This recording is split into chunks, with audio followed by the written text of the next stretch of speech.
আমার বন্ধুর সন্তানের বয়স 10, পড়াশোনায় দিন দিন পিছায় যাচ্ছে, স্কুলে মনোযোগ নাই, বাবা মা মেজাজ খারাপ করে মারতেছে, মারার পরে দেখা যাচ্ছে বাচ্চা আরও এলোমেলো হয়ে যাচ্ছে। সাইকিয়াট্রিস্ট হিসেবে আপনি কি মনে করেন সে কি করবে? এই বাচ্চার তো বিভিন্ন ধরনের মানসিক রোগ হতে পারে, কিন্তু বাবা মা যদি মানসিক স্বাস্থ্যের চিকিৎসা না নিয়ে বাচ্চাকে মারধর করে তাহলে আরও তো এলোমেলো হয়ে যাবে বাচ্চা। হতে পারে তার এডিএইচডি আছে, অতিরিক্ত চঞ্চল, বাচ্চা এক জিনিসপত্র সহজে হারিয়ে ফেলছে, মনোযোগ দিতে পারছে না বা ধরে রাখতে পারছে না, অতিরিক্ত লাফালাফি করছে, দৌড়াদৌড়ি ছোটাছুটি করছে, এক জায়গায় বসে স্থির হয়ে থাকতে পারছে না। হতে পারে বাচ্চার কন্ডাক্ট ডিসঅর্ডার আছে,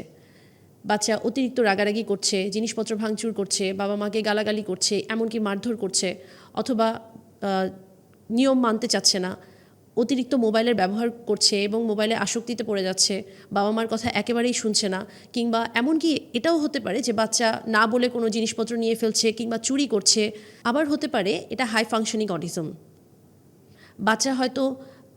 চোখে চোখে তাকাচ্ছে না, একই কাজ বারবার করছে, একটা নির্দিষ্ট নিয়ম বা রুটিন মেনে চলতে চেষ্টা করছে, একই খেলনা দিয়ে বারবার খেলছে,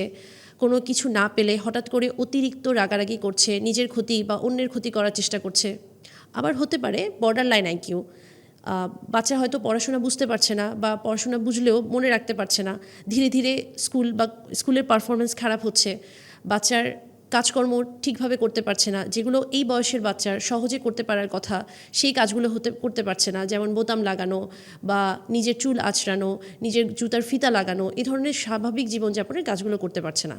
এই বাচ্চাটা যখন একজন সাইকিয়াট্রিস্টের কাছে আসবে, একটা সাইকিয়াট্রিস্ট ইভালুয়েট করার পরে বাচ্চাটাকে যখন ডেভেলপমেন্টাল থেরাপিস্ট এবং চাইল্ড সাইকোলজিস্টের মাধ্যমে একসাথে চিকিৎসা করবে, বাচ্চার এই সমস্যা তখন ইমপ্রুভ করবে।